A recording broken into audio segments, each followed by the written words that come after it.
לחוסר הזה, לאין הזה, נכנסות מפלגות אסלאמיסטיות ומפלגות שבראשם כמובן האחים המוסלמים.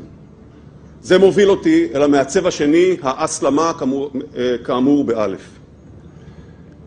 התנועה המרכזית ביותר שצמחה או התפתחה כתוצאה מהטלטלה היא תנועת האחים המוסלמים. מתנועה איזוטרית וקיקיונית אי שם ב-1928 בראשות חסן אל-בנה במצרים העמוקה, היא הופכת להיות היום בעצם מפוסקת ופרוסה על פני כל המזרח התיכון, מהמגרב ועד טורקיה. אם למנות בסקירה קצרה אזורים או מקומות שבהם האחים המוסלמים נמצאים בשלטון, מצרים, טורקיה שזה וריאציה של האחים המוסלמים, וכמובן רצועת עזה.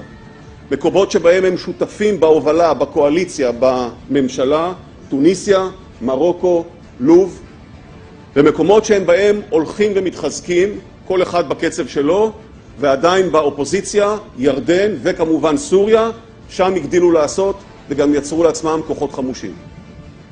בסך הכל זו מניפה של התפשטות של תנועת האחים המוסלמים, והיא כמובן לא התנועה היחידה שפועלת באזור.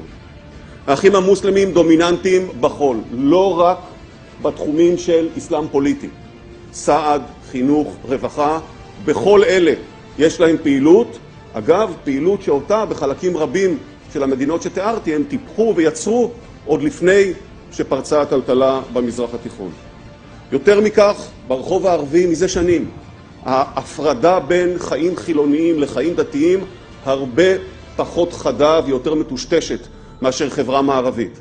תוצאה של העניין הזה שהמוטיב הזה, האחסי, האסלאמי, מבעבע באופן טבעי, ורק צריך למשוך אותו בפעילות נכונה שאותה אכן עושים תנועות האחס בכלל ותנועות אחרות גם כן.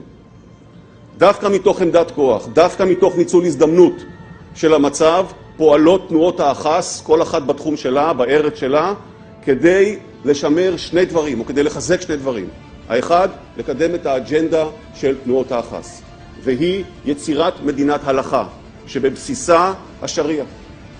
גם ההגדרה החדשה של מצרים כמדינה דמוקרטית, המבוססת על השורה, על ההתייעצות הדתית, על עיקרון ההתייעצות הדתי, היא ביטוי של העניין הזה. כשלב ראשון בתהליך שהוא כמובן הרבה יותר אסטרטגי.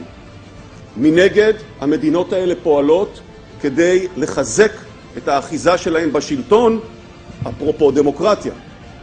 כדי שהדמוקרטיה לא תוכל בקלות רבה להסיר אותם מהרגע שהם נאחזו בו, כפי שהמקרה במצרים או בטורקיה או ברצועת עזה. מוסד אל-זהר למשל במצרים, שרק לאחרונה קיבל סמכויות לתקף במידה מסוימת, אני לא רוצה להיכנס לכל הניתוח של זה, לתקף את החוקים שהפרלמנט המצרי יחוקק.